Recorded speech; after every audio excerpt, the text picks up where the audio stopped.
Secara garis besar, sakit itu, bisa dibedakan 2 macam. Yang pertama terkait dengan pasokan, kecukupan pasokan sumber energi, yang kedua adalah alat yang mengelola, ya.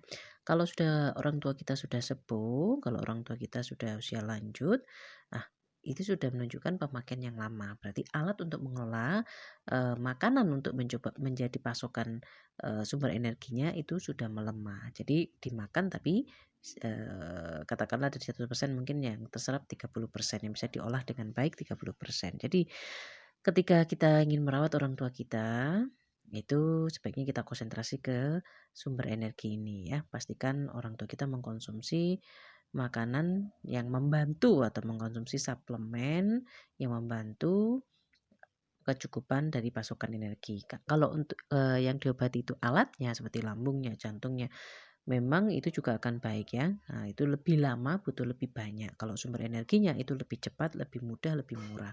Pakai apa? Apa saja. Apa saja bisa digunakan yang ada di sekitar kita. Nomor satu, mohon petunjuk pada Allah. Nanti Allah akan memudahkan ya. Kalau pada terapi adawa ya tentu pakai nutrisi, pakai apapun yang lain, misalnya spirulina, itu bisa yang sifatnya menutrisi, tidak mengobati.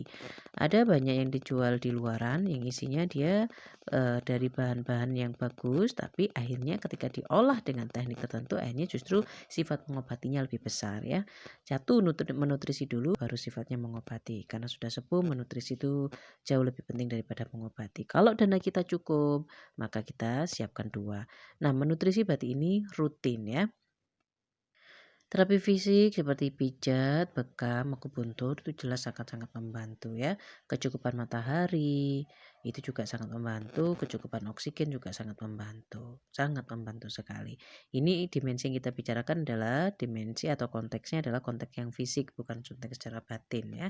Kalau secara batin, nah itu pembahasannya akan lebih panjang. Nah ini konsentrasinya menjaga kesehatan orang tua kita secara fisik, secara dohir dulu. Sedikit tapi rutin, ringan tapi rutin itu jauh lebih baik. Konsepnya yang sedikit tapi rutin itu jauh lebih baik daripada yang tidak rutin meskipun itu sangat bagus sekali tapi tidak rutin. Misal minum nutrisinya cuma 1 sendok tapi setiap hari padahal cuma sekali itu lebih baik daripada tidak sama sekali. Minum spirulina misalnya, minum 5 kapsul sehari. Nah, itu lebih baik daripada tidak minum sama sekali. Atau karena hemat, pingin hemat minum satu-satu atau dua-dua, itu lebih baik ya. Jadi kalau kecukupannya, sumber energinya, pasokan energinya itu banyak, bagus, ketika misalnya sakit karena alatnya, misalnya lambungnya kah, atau yang lainnya, nah itu kondisinya tidak akan ngedrop sekali ya.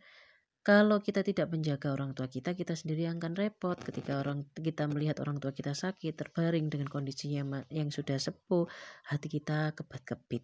Jadi untuk kebaikan bersama, kalau orang tua kita sudah masuk usia lanjut, bahkan kalau bisa masih paruh bayi, masih belum lanjut, kita sudah mulai merawatnya dengan perawatan yang diniatkan baik. Jangan pernah berbicara soal duit, jangan pernah berbicara soal uang. Seringkali kita harus memilih antara kebutuhan anak dengan kewajiban kita pada orang tua. Dua-duanya adalah kebaikan yang harus kita tunaikan, yang ada hanya prioritas tapi dua-duanya adalah tanggung jawab. Semua kembali kepada keyakinan kita, innamal a'malu binniyat, barang siapa dalam hatinya ada niat, maka Allah memudahkan. Jadi jangan ragu untuk merawat orang tua kita. Uang itu akan datang begitu kita akan niat ya. Kalau ada niat maka semuanya akan bisa, termasuk kelapangan hati kita juga sudah memudahkan sekali. Orang tua kita dulu merawat kita, kita belum sempat, berbakti pada orang tua kita, merawat mereka, kita mungkin sudah menikah, sudah harus nyaponi rumah orang, harus merawat laki-laki, sudah menjadi suami kita, atau seorang laki-laki belum pernah memberi nafkah kepada orang tuanya, tapi sudah menikah dan nafkahnya, hasil kerjanya langsung diberikan kepada istrinya ya. Seringkali orang tua kita belum merasakan, nikmatnya,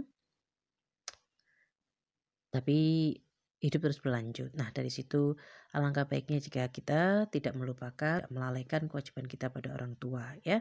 Kita tidak berutang budi, kita semua yang diberikan orang tua kita itu adalah pemberian dari Allah. Dan Allah itu asyakur, Maha mensyukuri, Allah Maha baik ya. Wujud dari kebaikan kita adalah kita pandai bersyukur. Karena kita bersyukur untuk semua yang Allah lewatkan kepada orang tua kita, maka sudah seharusnya kita merawat orang tua kita.